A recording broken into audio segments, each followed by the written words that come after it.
as thousands of pro-choice protesters took to the streets across the U.S. Friday to make their voices heard following the Supreme Court's ruling overturning Roe v.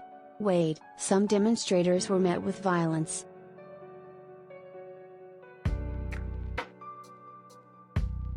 At a protest in Cedar Rapids, Iowa, a pickup truck driver plowed into a group of demonstrators before fleeing the scene.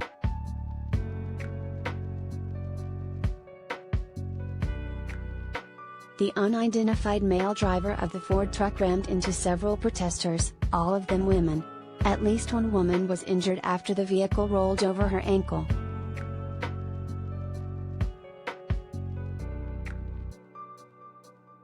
"He tried to murder them," said Liz Lenz, a local journalist and witness to the attack. "These women see him coming and a bunch of people put their hands out to stop him.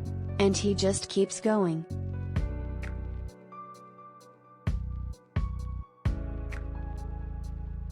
Video of a protest in Phoenix showed police shooting tear gas from the windows of the Arizona Senate building, forcing hundreds of protesters carrying signs to flee.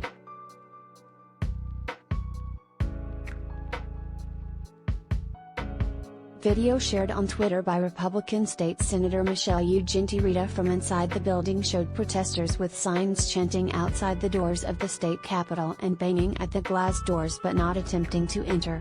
After being tear-gassed, protesters moved downtown and were tear-gassed again by police after a monument was allegedly vandalized.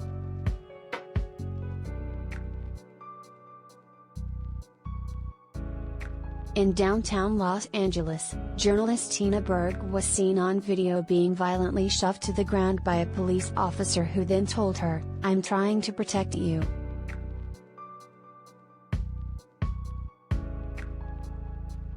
In D.C., abortion rights protesters who showed up at the fenced-off Supreme Court building to make their voices heard were also met by anti-abortion advocates, some who engaged in harassing behavior.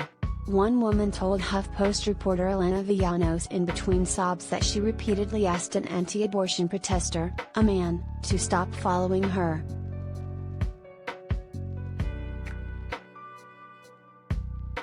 And outside Mississippi's only abortion clinic early Saturday morning, CNN correspondent Nadia Romero pointed out several men with anti-abortion signs who had come to harass those showing up to the clinic.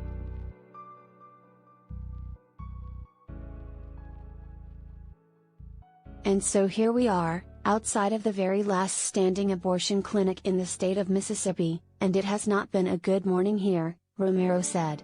"It has been confrontational, it has been very threatening. They want to be on TV? Let's put them on TV."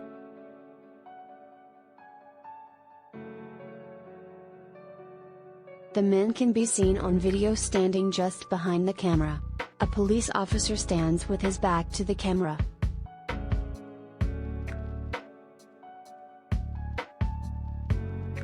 "They've been very confrontational with us and threatening," Romero continued. "That's why you see the back here of a Jacksonville, Mississippi, police officer. We have asked them to back up and give us some space, but they have decided to stand and hover over us."